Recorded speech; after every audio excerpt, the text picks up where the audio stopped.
Okay, welcome back to our Hope Community Podcast. My name is Hong, and I have a pleasure to be your host here today. This month is AAPI Heritage Month, which stands for Asian American Pacific Islander Heritage Month in May.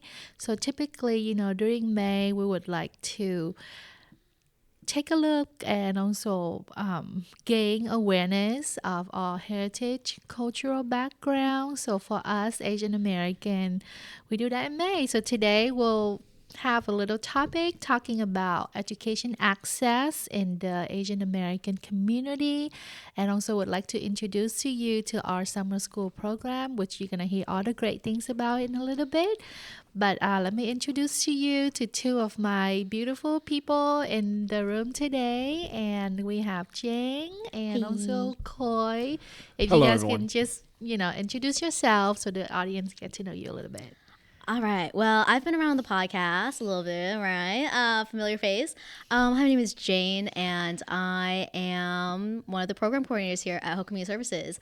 But if you're joining us here for the API Spotlight for the first time, as new to our podcast, for today's episode, since we're talking about education access, then my role in the education side of Hope Community Services, our Hope Summer School, formerly a TA in the classroom, but now more admin side.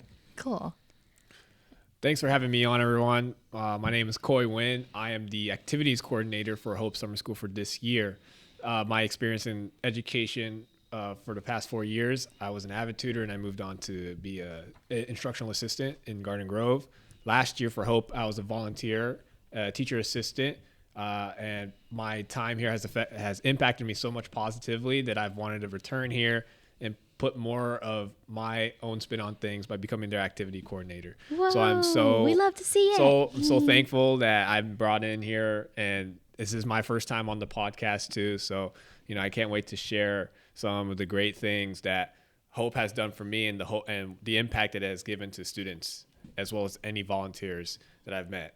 Thank you. I'm so excited to have you as our summer school coordinator. Just seeing the work that you've done last year at just volunteering for our program, and now to have you officially part of our staff is just a great thing to see. Thank you so much. Yeah, I'm so happy. I'm just so excited for this year. It is going to be a great year. Yeah. I'm just shaking with excitement right now. All right. So excitement, nerves. Yeah. Well, it is May, and school year is coming to an end, and that's one of the reasons why we kind of wanted to talk about educations in this segment. We have a great summer school program going on that we would like to introduce you to. But before that, we just want to talk a little bit about the education access in our Asian community, especially our Vietnamese community here in Orange County. So the first question that I have for everybody is that, as you know, that Asian American parents are typically known to prioritize education, right? And to making sure that their children are receiving good quality education. Now, that is a common thought or stereotype that we can say in the Asian American, for the Asian American culture. Is that true to your own experience? And you can share about, your own educational experience growing up or families that you know in the community. Are your parents typically known to prioritize educations, and do they make sure that you receive good quality education? Yeah, for sure. In my own personal experience growing up in a Vietnamese household, right? Yes, my parents often were advocates for, getting an education, pursuing higher education in the future for, job stability or to gain a good job. So it was all put into perspective as this is for your benefit, for your future. And generally the people that I was around, like my closest peers, were also of a similar background or environment where, education was a priority. What about you, Carl? I'm the same way, Jane. My parents growing up, particularly my mom, was very, very strict and just reminded me that the importance, my sole purpose right now growing up is to do well in the classroom. And I can say that my peers and my friends that I've grown up with can say the same. And to caveat what Jane said, a lot of what our parents believe in our area is having a high education is the pathway to success. And success can be very broad, but in the community, in Asian American communities, it's to have more wealth, Right. to have nice things, to live an easier life, right? So the whole mentality is that you suffer and you struggle and you work hard now, so that when you earn all of these accolades and you're as a child in education, it translates to having an easier life, a life where you're not afraid of putting food on the table or your house going under or maybe your roof falling on you. Yeah. So that was the kind of life that I was kind of told to Right. pursue as a child. Yeah. I mean, as a parent yourself, is that kind of the gist of what you believe too? I think as a parent, not I get my children are born here in the U.S. and I think like despite what background you're from, right? As a parent, education should always be the first priority in any child's life. But being Asian American parent, like being a Vietnamese parent, I think because my parents was definitely believing in that and put that importance like so much in my life as a child, I take it even more serious to making sure that my kids are receiving good education and that we constantly talk about what education can do for you in your future. So that pressure of following your parents' footsteps is definitely there for sure. And also I feel like in our community, like your social status, your, like when you go out there and you talk about how well you're doing and what kind of good job you have, and you brag about your kids, you brag about the things you have, it all kind of come down to like what major did they graduated from, what school did they come from, what school did you go to, like what they didn't really talk about like what good work or life experience you have, but like that education stamp is just kind of like being put down first. So yeah, definitely as parents I totally put education as a priority. But also, as from my experience as an educator, I've been teachers, I've been school counselor, I've also been working with parents and students in our community for the last 20 years, not only with the Vietnamese parents, but parents from other races as well. They all do put education as their priority, but it really comes down to what kind of information do they truly get to like to help the kids to follow the educational path that they choose, and what kind of access they really have to these kind of informations, because sometimes you want your kids to do best but you don't know what programs or what are the steps to put the kids in can really affect whether the kids are doing well or not. So information access is really important, and knowing and just like finding out way or educate yourself on how to create a successful pathway for your children is also important to talk about. Yeah.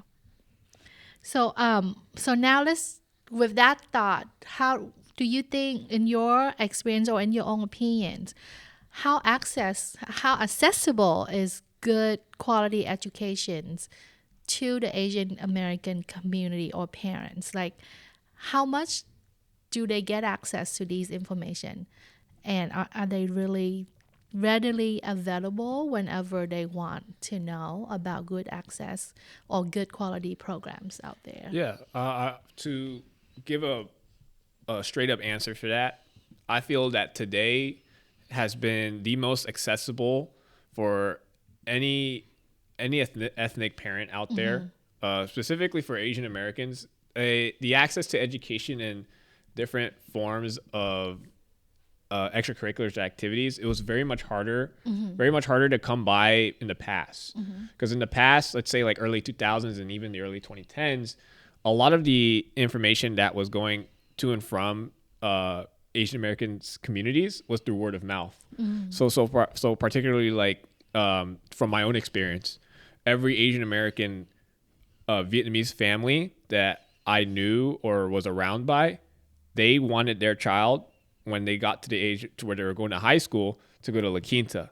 Because in the past, in the 90s and going into 2000, they thought that they heard that La Quinta High School had a huge Vietnamese American population and that they were blowing every other school out of the water, right? So, nowadays, there's more programs out for communities such as ours, particularly more dual immersion academies, right? Now, when I heard about dual immersion, it was really hard to kind of concept, but the more I thought about it, the more I put thought about it and the intent behind dual immersion academies, it allows students to essentially learn a second language early on in life. Because I only mastered my second language as an adult. It probably would have been a lot easier as a child, right? Now, these children going into these schools, they have information that's easily translatable to Vietnamese or any other language, Right. and they have advocates in those classrooms, in those schools, to educate parents on the activities and the curriculum that the students are going through, right?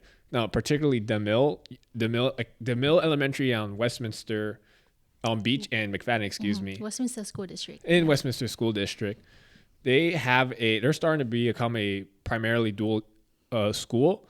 Now, all those students with their parents there are getting so much more information that it's spreading like wildfire, spreading like wildfire. Excuse me, wildfire. That can spread quickly too. For the other parents in that community that want to send their kids to learn that second language. Right. I can only imagine like how my time growing up with my parents, if I had that same access to knowledge, to information for education, I kind of wonder like what I would be doing now. But I'm pretty happy with where I'm at now, and I'm very like glad that children now have that access to information, because they can in a way improve upon what they have and move on to the next, move up on the social ladder. Yeah, I mean, considering now, right, compared to when we were in school 1 or 2 decades ago, it's pretty different. It's changed a lot. Right. The options for families, students, and parents have really expanded. I mean, just in my observations, seeing the changes in the community, because before, growing up, also because of my parents and family themselves, it was just public school, just go to public school. And then later on, you can worry about maybe going to a more like well-known or prestigious higher education facility, like university or something. But now, you see all kinds of different schools, like not just public schools, but, like magnet schools, charter schools, private schools. There's more options there as well. And just hearing a lot more about what these schools are doing to get parents more involved. Like before, I didn't know what a community liaison was. I didn't know they existed.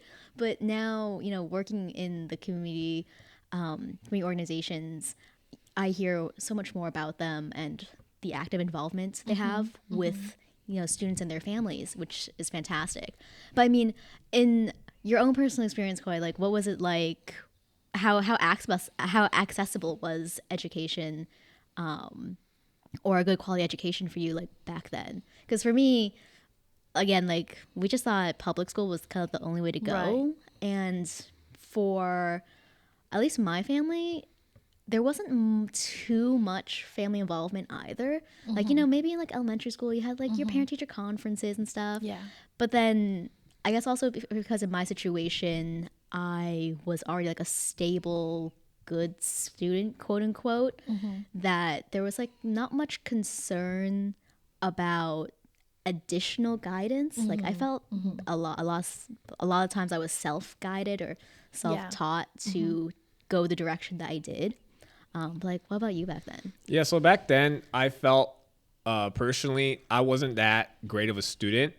I probably would have benefited from extra help.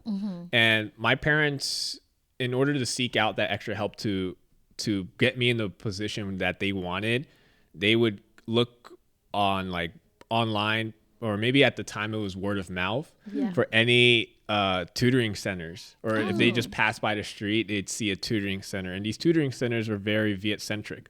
Right. They were ran by Vietnamese families for Vietnamese students, and maybe you'll have several other students from other ethnicities come in. So I remember attending a couple of those tutoring schools, but it was very expensive for my family. Yeah. You know, and then on the part where you said, you know, public school, students just go to public school and then you'll think about where you're gonna go once you graduate from public school. Well, there were two options for schooling that I had friends going through.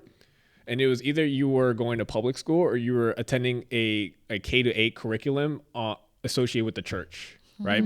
So I don't have a lot of experience or knowledge to speak on behalf of the church curriculum. But for public education on that side, early on, we didn't have a lot of Viet representation, or even the community liaison was a foreign topic at that time. Yeah. So a lot of it was through family members that knew English can translate it to Vietnamese, and then they would send that down to our families, and then that would kind of spread through word of mouth. Yeah. And then some information would get left out or Yeah. exacerbated on the way, right? Academic wise I was very told to just study on the books and just make sure I work on nothing but the books. But as I got older, I wanted to do extracurriculars, right? And my mom didn't seek out these extracurriculars and say, oh, maybe you should try this, right? It was, I found a flyer, or I heard of something going on and I brought it up to my mom, and it would be a 50-50 whether she would let me attend it or not, right? So in high school, she was very on top of like my grades, but wasn't so much on top of how I was doing when I was running track and field in high school. It was making sure that my grades were at where they were supposed to be, and they were for the most part, right? But I would say now there's never been a better time now to give your student, if you're a parent right now, the best foundation to succeed now in adulthood. Because back then it was rocky. You know, you get the recession and times are a little tougher, and you didn't have a lot of knowledge. I mean, we're still kind of living in a recession, but now you have a lot more knowledge on where to go from here and where to send your child and stuff.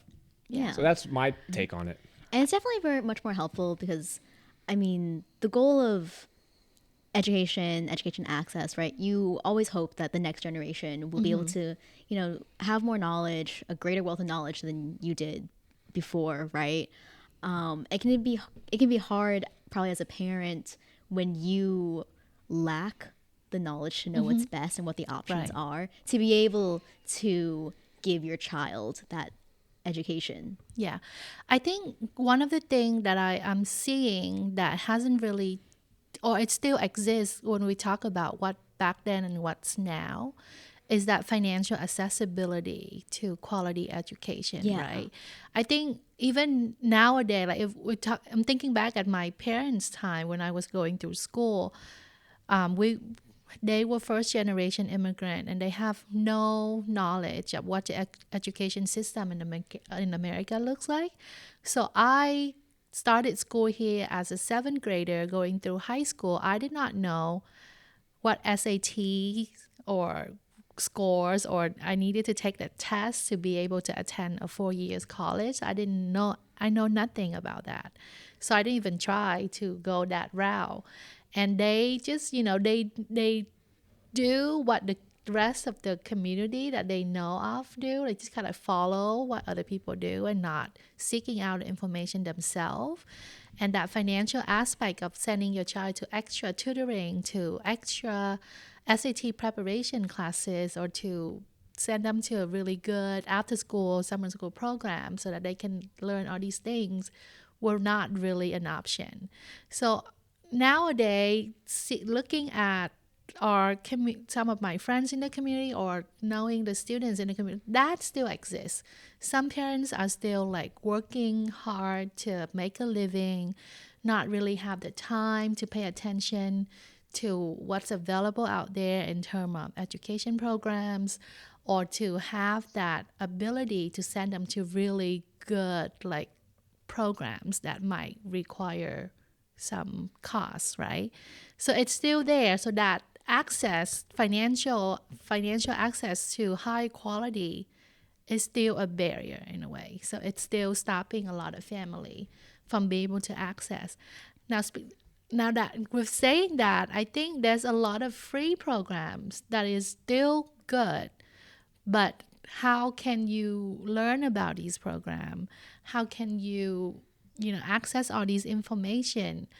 Yes, I do agree we have a good amount of Vietnamese dual immersion program out there. We have good representation of community liaison workers or people that can help translate the information, but not everywhere we have that. I think we're only Yeah. lucky to have that in Orange County, in Westminster, in Garden Grove. But other parts of the states, like Yeah, we can't speak on behalf yeah. of And I feel like everybody. the whole country, and not just with the Vietnamese language, many other Asian language too. I think I've read somewhere on the research that only 1 to 2% of all educators in the US came from an Asian American background, whereas the population of the Asian American student is one of the greatest growing population Yeah. in the US. So that thinking about the role models, the people in the education leaders community that can transfer these information to the AAPI community is not really represented, right? So there's still going to be lots of information somewhere in there. So so that kind of make me think about what can we do as communities or as Asian American, adults here growing up in the US or currently living and working here. What can we do to ensure that the people from AAPI background have access to quality educations, besides some of the things that's kind of already been done in Orange County or in our area? What else can we do to making sure that our people are receiving the information or having the access to all these better or greater education programs out there? So my primary answer to that is not only giving access of a high quality education to your average Asian American student, but it's also becoming more accepting and more knowledgeable on students with disabilities or intellectual disabilities in the Asian American community. Growing up, it was very taboo, and it was very kind of not accepted yet at that time. If your child has an intellectual disability or any form of disability that required an IEP or a 504 plan. I can't exactly answer why that's the case, but now I feel that during my time in the classroom in public education, we've seen more of an acceptance for students with disabilities, intellectual disabilities. So part of the solutions for allowing more students to have better access to education and information is by being more accepting of students and families with students that are intellectually disabled, have an intellectual disability, or require an IEP plan, right? Because the IEP program and the plan allows students to succeed with a team of educators to ensure that they're lined up and that they're meeting their annual goals, right? I can only imagine how tough it is for a student, like an Asian American student that has an undiagnosed intellectual disability, to get through school without the proper needs. So that would be my primary answer to that.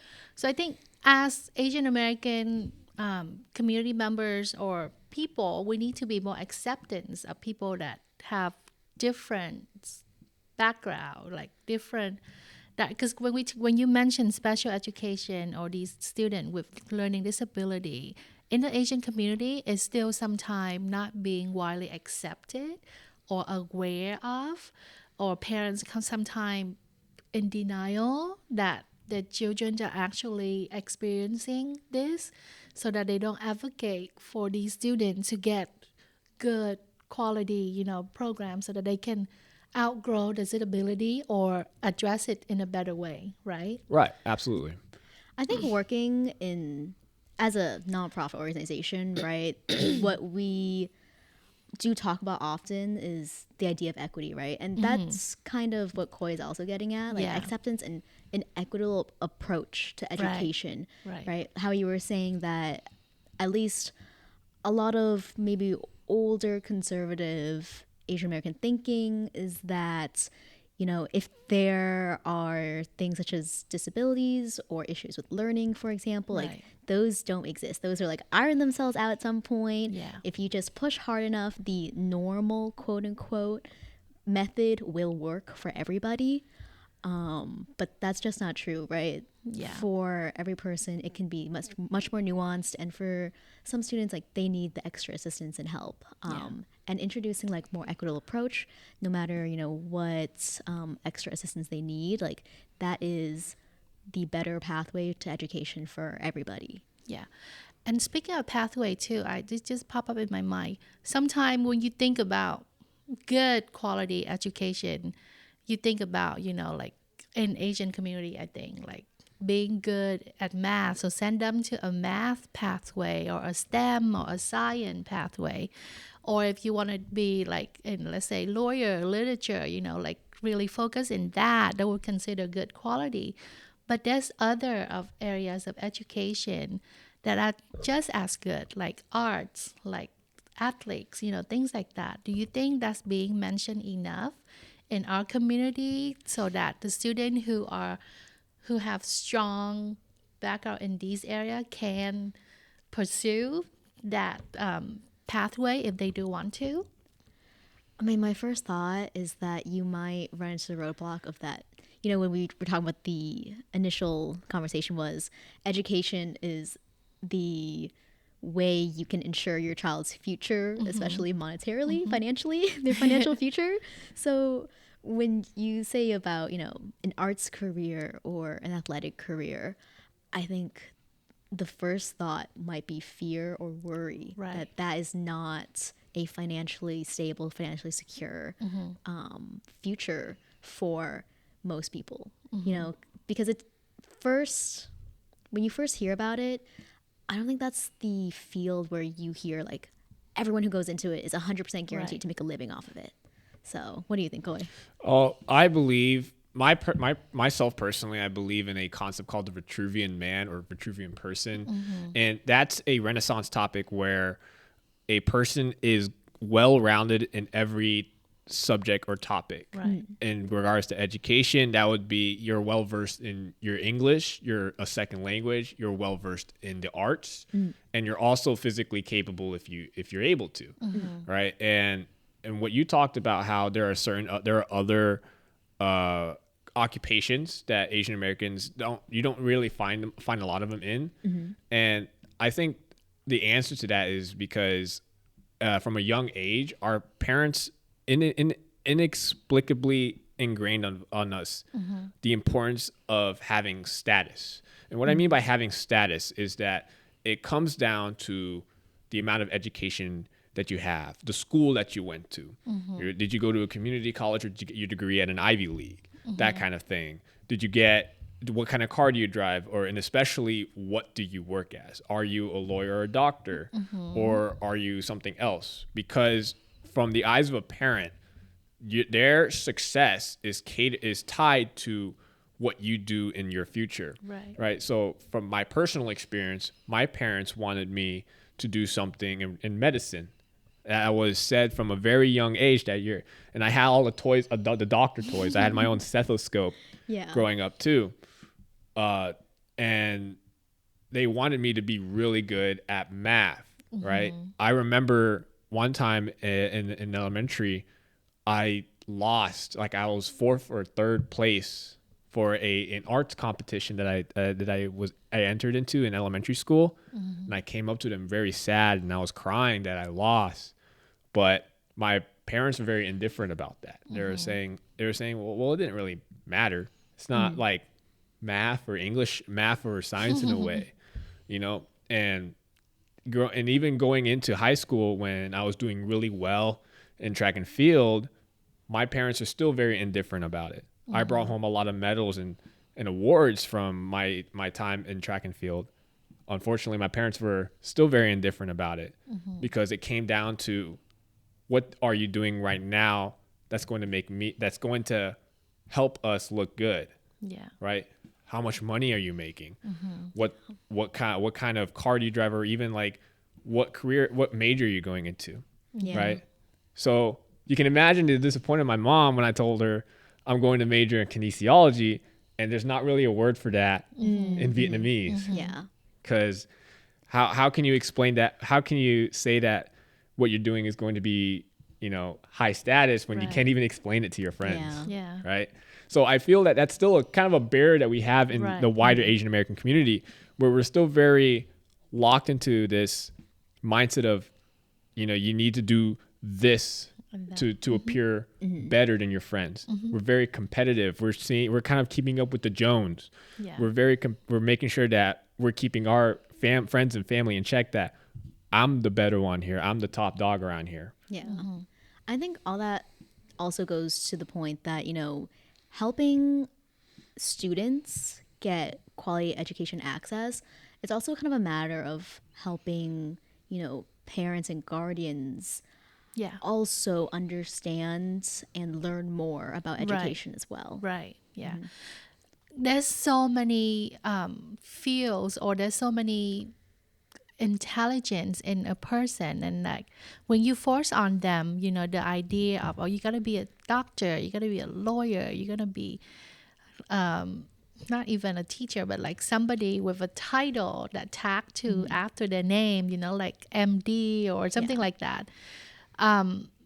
You forced onto the child to become something that they might not be the best at. So when they go out there, let's say they do get a doctorate degree, but they're not performing because they're not liking what they're doing. Yeah. They're gonna end up not following through with that career anyways. Like at the end of the day, if you say there's only like 3 pathways Yeah. in life, like that's not possible or a Right. sustainable society. Yes. Not everybody can be a doctor or a lawyer or something else. Like, Or be happy doing it, right? yeah. So just be aware or know what your child is best at, or like to do the most, and allowing them to follow their own pathway, and educate yourself on how to choose a pathway that is most appropriate, that is most helpful for your child, and helping them to become, I think the word well-rounded individual is important, because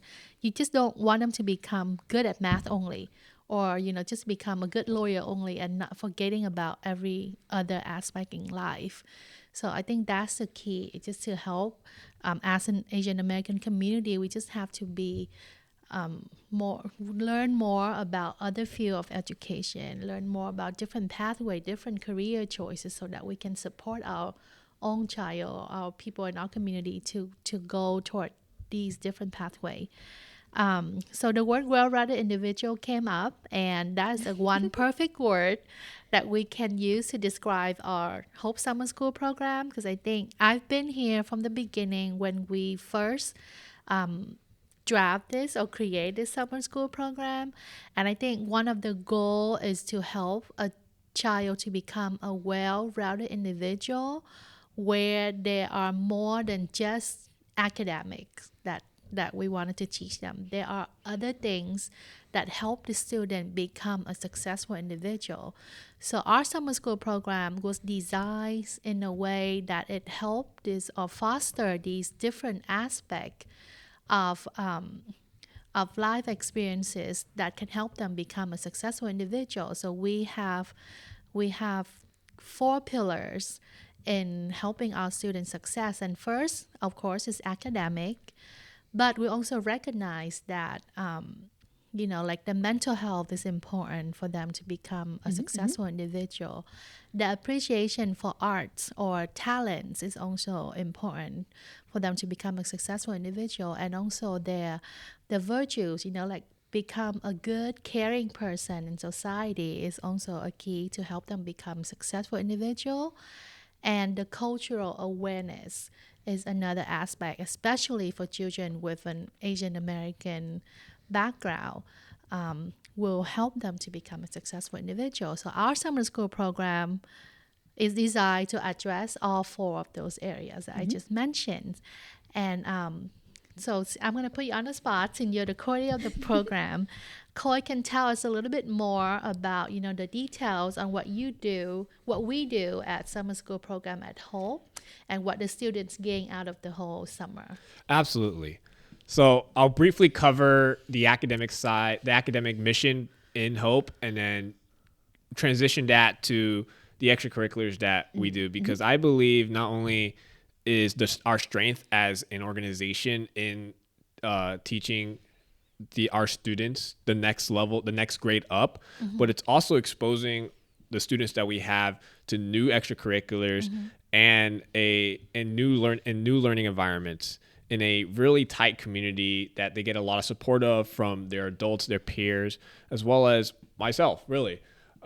So academic wise, we are staffed by well-trained, well-credentialed, with teachers with a lot of experience under the California standard, the CTE pretty much, which is the California Teaching Education. Yes. So they're all licensed and credentialed under CTE, and they are well-versed in the subject that they're teaching, right? And they have a lot of experience working with children, and the children that they're on care of will be learning the next grade up, right? So if they're in kinder, they'll be learning topics in the first to second, so on, so forth, to get them ready for the next grade level. And although that is a priority, what we also have is extracurriculars, such as weekly activities that they do as a whole school, right? Extracurriculars such as arts and crafts. We have a nonprofit STEM organization that comes over and expose students to different fields of STEM. Last year, we had a little robotics crafting station that they came over, and it was really cool. They were moving on their own. That's incredible. We have PE that I was in charge of last year, right? And I had a really good time showing children my experience in physical education, and I felt that they had a really good time playing the activities that I had set for them. And this year, the new extracurricular that we have planned for students is media, right? Media literacy, right? And the intention behind media is in a increasingly more online environment. Yeah. It is so important to make sure the children of the next generation know how to maneuver and navigate through the online sphere, how to behave, how to act, and how to seek information, as well as to use different online tools so that they can create art, media, and different kinds of creations on their own. So I am very excited to see how media is going to come out, because knowing students that I've had in the past in the public sphere, it was so kind of alien to me that a lot of the students were having trouble using a computer when I was their age and computers were becoming more new. I had to learn on my own. Yeah. Right. So I feel like having a media extracurricular is going to help your children, your students, get to the level where they need to be when they are in the classrooms back in the general education sphere on a Chromebook or on a computer, and they know how to maneuver from that without needing the extra hand. First, and then lastly, I'd like to talk about the upcoming field trip that we have. And is it all right if I confirm? So our field trip for this year is going to be at the Great Irvine Park. It's going to be the Farm and Food Lab, right? Wow. There's a little farm there that is going to educate students this year on agriculture, composting, and just all around environmental sustainability. There's chicken handling there, so we'll probably we'll allow our students to handle the chickens and the chicks. Nice. And there's also going to be pretty much a fieldwork experience. So they'll be out there and learning about gardening and different forms of agricultural methods. So I'm very excited Nice. about that. Overall, this year is going to be a very strong year. And with the introduction of a full day too, I think it's going to be nothing but beneficial for the students of this year. Yeah. With your student as your experience as teacher aides being in the classroom, what are some things that you can share to us about, like the student, what you see in the student experience for the summer that they're here, and how is that significant to, to this Yeah, great program that we have? so as someone who's been a TA for Hope Summer School, and sometimes I also sub in or lend a hand still, even though I have an administrative role now. Yeah, so as Koi was saying, right, we're staffed by certified credentialed teachers who, during the regular school year, they work in their respective school districts in elementary schools or middle schools as well. And being in the classroom with them, they're only here with this group of students for, 8 weeks. But I think it's fantastic that, as administrators, we, outline the rules and regulations and everything. We ensure that they have a plan, they have a curriculum set in place. But seeing them have, a bit more free reign in the classroom, like in implementing their plan, I think it's great to see how they're able to really adapt and be flexible with the specific group of students that they have and their needs, how to make it a more enriching experience for all the students. I remember, especially like last year in particular, our teacher for 7th and 8th grade, Vicky in particular, like it was fantastic seeing every single week for some of her lessons, how she would make specifically like her science lessons like really interactive for the students. And sometimes it became like a whole school event where the 7th and 8th graders, they would do all these different projects and then be able to do demonstrations and show the younger classes, like 1st grade through 6th grade, what it is that they're doing. And it really got everybody so excited about, academics and everything. Like, wow, that is not how my elementary school education went or my middle school education went. Yeah, I think that's one of the things that what make us unique and different is that the student who comes to our summer school here will have a very different and unique experience comparing to their regular school programs, right? When I talk to like families out in the community too, it's kind of what I emphasize, right? Like, of course, it will hit your academics naturally. Like, we're going to prepare students academically for the next school year. But it's about providing that extra step of like enriching experience for the students. Yeah. So it's not just, sitting down, hitting the books. It's Exactly. how do we make it interactive? How do we make it more tailored to each student, right? Right. And then how could I forget to mention this when on my spiel earlier? But another facet of Hope Summer School is we have a period, our teachers have a period of the day where they teach their students Vietnamese culture and language. And that's something that all of our teachers who are Vietnamese themselves, they are able to teach basic phrases, words, definitions, and applications such as how to find a restroom or how to order in Vietnamese. And that's something that is so vital now that we provide in Hope, because how I feel is if you teach the language, right? If you teach the language, you teach the culture, you're able to retain that language and culture because anecdotally, I feel that my generation of Vietnamese first generation college students, we start having children, right? The notion of teaching that our Vietnamese language and culture kind of loses, kind of atrophies pretty much.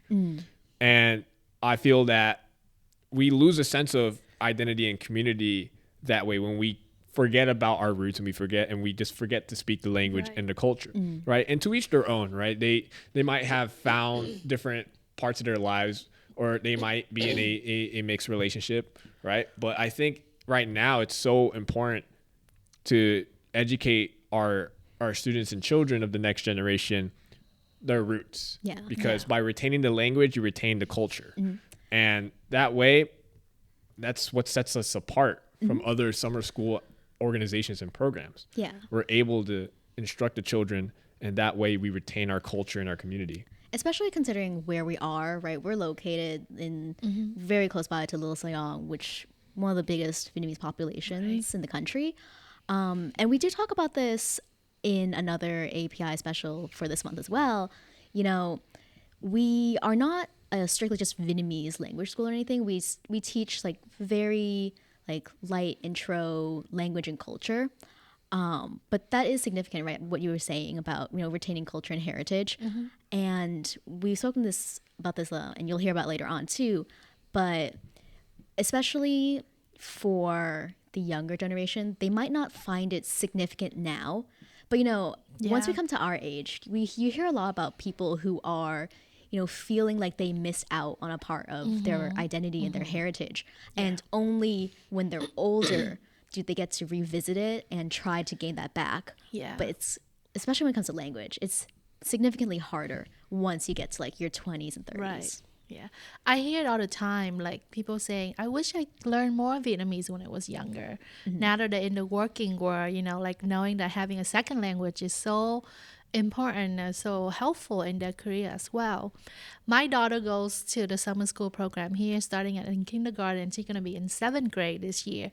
And every year she would ask, like, when does summer school start? Do we go back? And I think one of the things that she enjoyed most at our summer school program is the competitions that we have on Thursdays and the games that they get to play and that time that they get spend with their classmates, with their teachers to compete against other class. And I think that kind of resonate with her the most, and every year that's the one reason why she keep coming, asking to come back. And you don't get that from other school. You don't get that kind of community, that teamwork, that, you know, like sense from other public school program out there. So for me, that's very significant. And that's why I feel from the admin side of it, when I look at our student population every year, I notice that we have a really high rate of returners. Yeah. And that alone shows the effectiveness and pretty much the community aspect of the program that we run here, right? And and to answer on behalf of that competition question, right? The competitions this year are going to be really fun. Yes. Just take my word for it. They're going to be awesome. Awesome.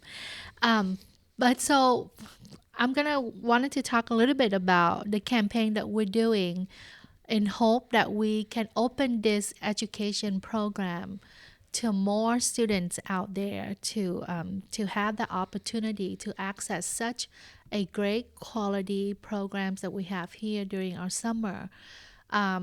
It's our Give in May campaign, and this year we're focusing on education access. And the reason why we're doing this is because, you know, we talked about the financial accessibility or that barriers that many of our community members are having to access good quality education programs. And to be able to do that, we feel that we need to have that assistance in helping these families who probably right now cannot afford to send a student to such a great program. But we're given an opportunity for everybody in the community to help out these families, to give them that opportunities. So we're running a campaign in May where you can make any donation that you want, and all of the amount that we collect from this campaign will go directly to financial assistance to those families that would like to sign up for our program. As much as we love to make our program free to everybody, we fortunately do not have the capacity currently to do that, but we are asking for your support, for the community support in doing so by, you know, making donations so that we can help support the families that want to register but cannot afford. So Jane can talk to us more about the details of the campaign. Yes. So, yes, the month of May is not just AAPI Heritage Month, but also in support of that, there is a great fundraising platform that opens every May. It's called Give in May, and it supports specifically AAPI organizations and their causes. And of course, as Home mentioned, we will be running a campaign on that platform as well. Hope Community Services, you can find our education campaign on the Give in May platform. And you'll see all the details about our summer school program as well as all the media about it as well. So you can really take a look-see about, see all the things that go into our program. Yeah. And yeah, every donation counts. I run the administration side, so I'm the one who interacts and speaks with all of the families when they come to register. And yes, especially in this community, right, when we have, so much more options for education, but at the same time, the cost of education is also increasing. Right. At least for us here at Hope Community Services, we try to keep the cost as low as possible while ensuring that we are able to support our staff and have enough funds to provide all the supplies and enrichment for the students as possible. Right. But still, even with that, the cost barrier is still high for some families in our local community. So with your support, donating to the Give and May campaign, no matter how much, even a little can go a long way to help, even one student this summer. Wonderful. And we'll have information regarding how you can donate, like tag on to this podcast. And it's very simple. It's one click, donation through your credit card. You can even like there's different ways that you can send in the money as well. But I hope that you can spread the words to your community members, to your family, to some companies match donation too. So if you can do that, it'll be wonderful. And again, we would like to have this program be open to as many students as possible. So we hoping that with your support, we'll be able to do that this year. Okay. All right. So now let's just move on to a little funsy thing before we end this podcast. We'll just have some, like we know all Asian American stereotypes out there. And we just want to test to see if that's really true in our own experience. And one of the one that we hear all the time is that all Asians are good in math. Is that true or not true in your experience? In my experience, math was my strongest subject, but that's nuanced because my highest level in math is statistics. I never took a calc class. I don't know calculus. I've never had to find a derivative, or I don't even know what a derivative what do is. those words even mean? Right. It's also new. But I'm pretty good at stats. Like I can read a percentage and I know percentiles. That's kind of the way I can put it. But in high school, math was arguably my strongest subject, and funny enough, it was science too. The subjects that I did struggle with were, funny enough, art. I had a really hard time accepting and kind of immersing myself in art. I thought, young me thought that art was the silliest thing. Why should I do this? This isn't gonna get me to the point. But now I'm a little different. I have a huge appreciation for art, and I love listening to different forms of music, and I try to make music on my own too. Wow. Yeah. Oh, okay. Nice. What about you, Jay? Good in math? Okay, well, maybe on paper. Okay. Because, I don't know if it's changed, but back when we were in school, the required amount of math you had to complete was algebra. I had at my school calculus, so algebra, then trig whatever, then algebra 2, calculus, stats, yeah. then calc AB, then calc BC. Calc that's still the BC same, was yeah. the highest that you could get. I did make it to calc BC. Oh, wow. I don't think I did well. I did not take the SAT subject test for it because I was sure I was going to fail it because it was a It was waste the of money. AP test. AP test? It is Oh, the yeah, AP yeah, test yeah. because it's AP considered test. an AP class. Wow. Yeah. Oh, yes. Yeah, I've already forgotten the name of it. Yeah. So on paper, it sounds like maybe I was good at math, but I will say with confidence right now that no, that's not the case. Like, No. you were talking about percentages, and to this day, I still don't understand percentages. When I get the bill for adding tip, I'm like, 15% tip, what's that? And I just give it to my partner. I'm just like, here's my card. Just write down whatever is the percentage correctly and just add it for me. Like, I don't know. Yeah. I think same here. Like when I was a student, I think in high school I was in calculus as well. But now as an adult, like seriously, don't ask me like to make any type of calculations. Yeah. Or even now, it's so embarrassing when my kids ask me to help them with their homework and like percentage or like finding like missing variables and stuff like that. I'm like, what in the world are these Yeah. terms? Like, I don't remember anything. So yeah, that kind of like common thing for us, huh? Like Yeah. on paper, yes, but not in real life, no. Yeah. Okay, how about the stereotype that as Asian American we are overachievers and we are straight A students?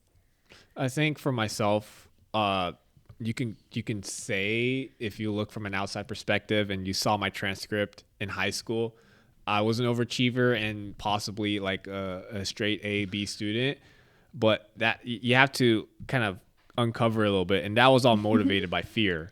Right, that was motivated by fear from fear of That's failure, and then true. bringing the failure to my mom, and then Yeah. what my mom was going to do to me, right? And a lot of it was motivated by fear in the academic sense, but Yeah. other extracurriculars, like I was super passionate about track and field. So I did everything I can. I showed up to every practice. I pushed it every practice. You can say that I was an overachiever in track and field because I did everything. I listened to my coach and I did what was necessary to make myself successful in track and field. And the thing that the translation from my time in high school to college, it's almost night and day. I did well on paper in high school, but when I went to college, I really struggled. And I could say that it was my inability to balance my time working at home and working in the Marine Corps at the same. Oh yeah, I'm a Marine Corps reservist. But it was either that my inability to adapt, balancing all of those and a full-time school schedule, or it's because my absence of the motivation of fear. I had nothing to fear anymore. So it was very hard for me to push myself through college, and I didn't do as well as I should have. If you looked at how I did in high school than I did in college, but I can still run pretty fast, so so there's that. I was never a straight A student. It's Oh. interesting now. Like overachiever, I mean, I like to do my best, or I'm a little bit extra when it comes to like doing things that I like to do. But I wouldn't say that being an overachiever. Yeah. Just in school. Yeah, like and straight A, like of course I'll get in trouble if I have like a B or a C. But to me, I've always value what I know more than what I can do on a test, Yeah. right? Because test taking skill is a whole nother story, and then all that stuff. So like I always, and I think my parents understand that I know things, that I'm a good student, that I can perform really well, but I don't need to show letters grade. Yeah. So- I mean, this question just makes me think that honestly, school is kind of feels like a game where I was a straight A student up until my calc classes. I got B's.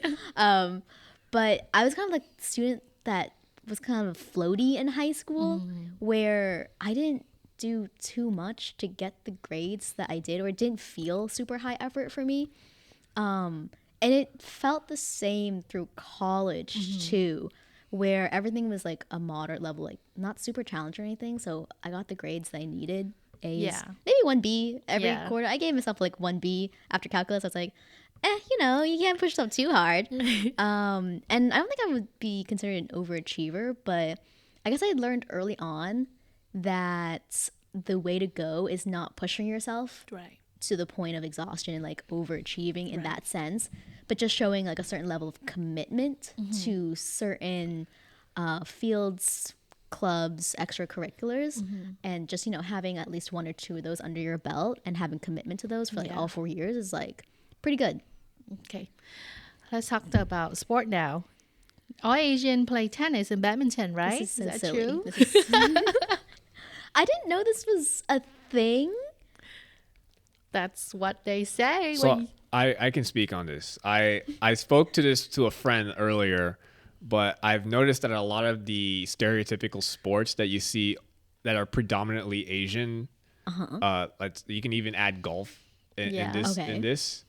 but it's a status sport.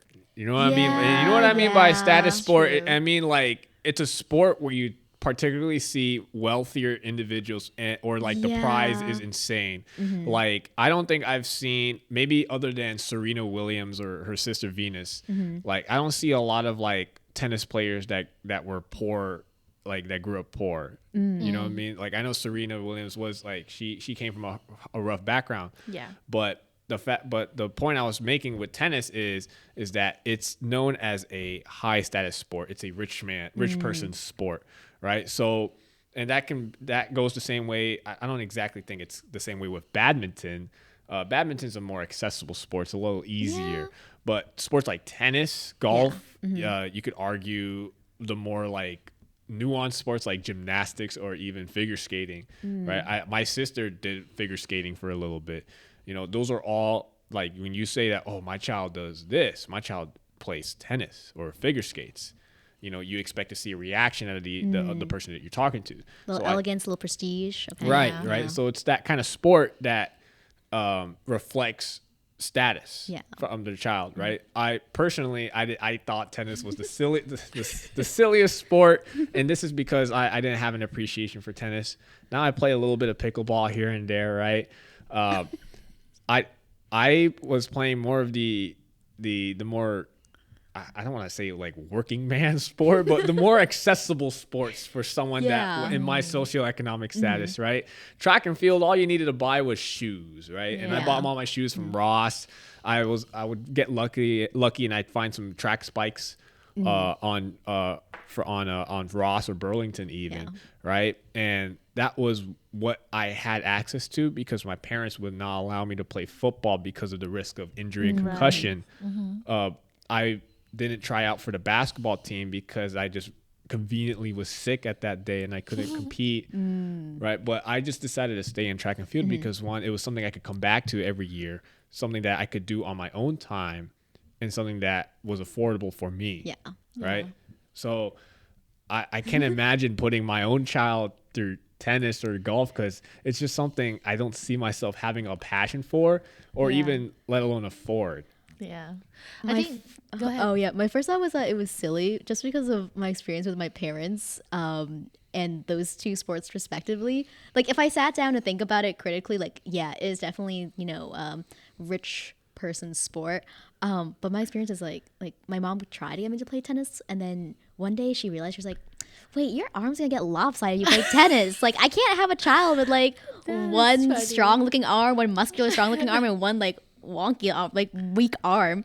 And then I kind of laughed at badminton because when my dad was like middle age whatever, he's like, "Okay, I'm gonna get exercise in. I'm gonna go play badminton with like the other dads and stuff." And I was like, "Okay, you go after work to play your badminton and get your daily exercise in, I guess." I am going to add on a kind of piggyback of what you said about your mom being concerned about you having a lopsided arm in tennis. Yeah, I bet. So my sister was never allowed to do a sport because my grandparents who were living with us at the time let this influence my mom and my dad that my sister isn't allowed to do a sport because it would make her too masculine, right? Yeah, too there's muscular. certain- And there is nothing wrong with being a woman and being buff and being Right. strong. Yeah. You want to be strong. It's every human right and human necessity to be Yeah. strong Yeah. and well gifted, right? But it's that kind of stat, and this is what I see from a lot of like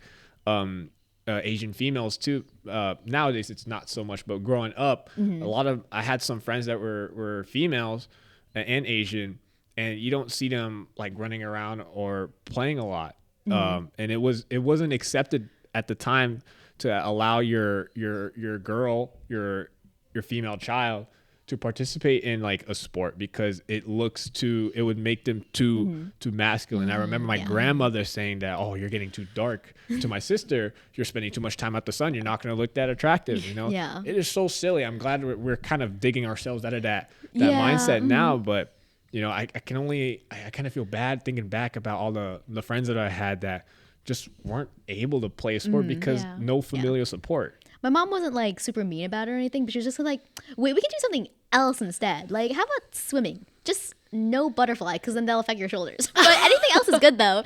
It lengthens the limbs and everything. Good muscle, prettier muscles.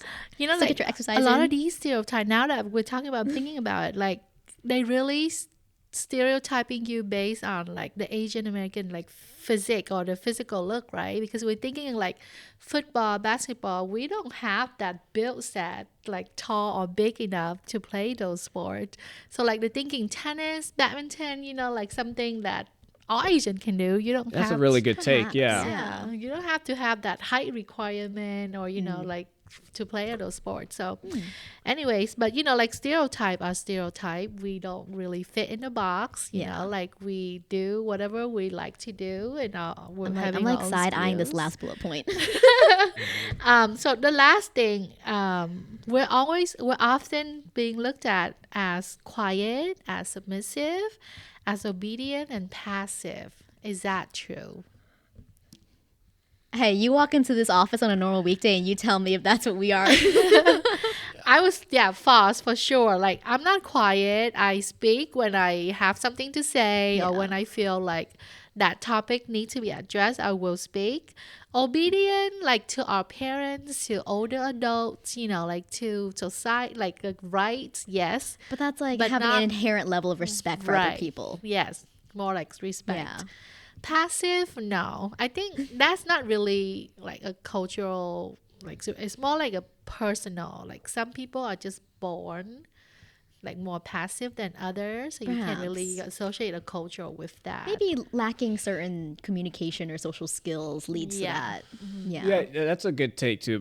Personally, I was very happy, hyper, and in Vietnamese, on ow, like as a child, very loud, very like I always had something to say, and that was always reflected in my report card as in elementary school, right? And if it's anything, there was a scale of O, S, unsatisfactory, right? O as in outstanding, satisfactory and unsatisfactory, right? Anything other than O on my report card, it was a talking point by my mom, right? So I would usually get on my behavior that I was either satisfactory or even unsatisfactory at my worst.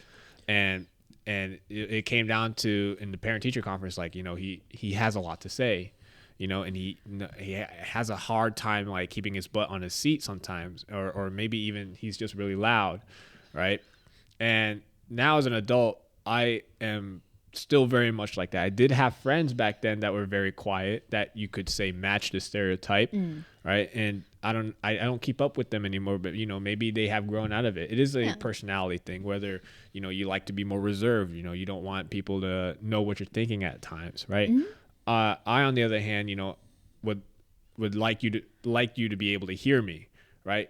And maybe because I myself, I have hearing issues, right? But I want to make sure that you understand where I'm coming from, and that if it comes down to a point of contention between, one from myself to another party, right? I want to make sure that that I'm heard, and that I can get from what I want from my end, while you are also happy from your end too. And Jane, you said something about how that passivity, the passiveness that Asian Americans are known for, right? I really do think it comes from not being able to express or communicate to people that are making decisions over us, that this isn't going well from our end, so we're just going to put up with it. A lot of the times growing up, I don't exactly know the word for it in Vietnamese, but it's like my mom or I'm complaining to my mom, like, this is happening at school and I don't really like it. And my mom would say, you gotta put like deal or something. Oh, You gotta put up with it. You need to put up with it. Yeah. Right? It's gonna get a lot harder in the future. You need to put up with it.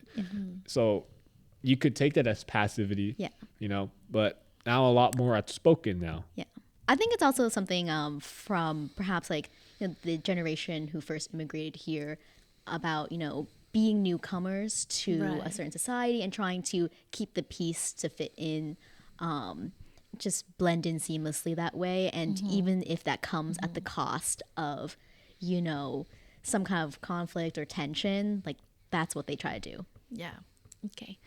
Well, I think we are running out of time, and I know this is That's a a lot of very time. interesting Yeah. topic to talk about. But like education access in AAPI community is obviously very important, and at Hope Community, we're doing our part in making sure that our students, our parents are receiving the high quality education, and we are asking you and with your support to open the access even greater to our community member.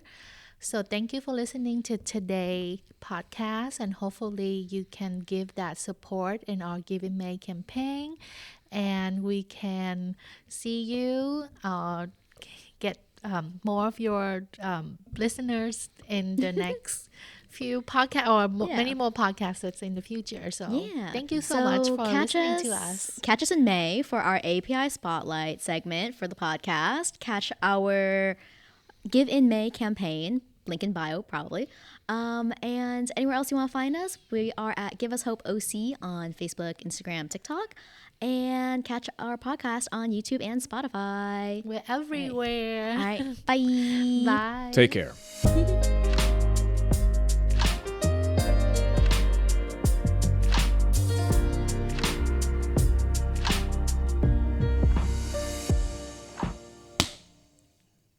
I can't tell if that was I can't tell that was a good clap because Let's go. they have to be like right next to the thing. Oh, okay. Yeah. Loud and fast. All right.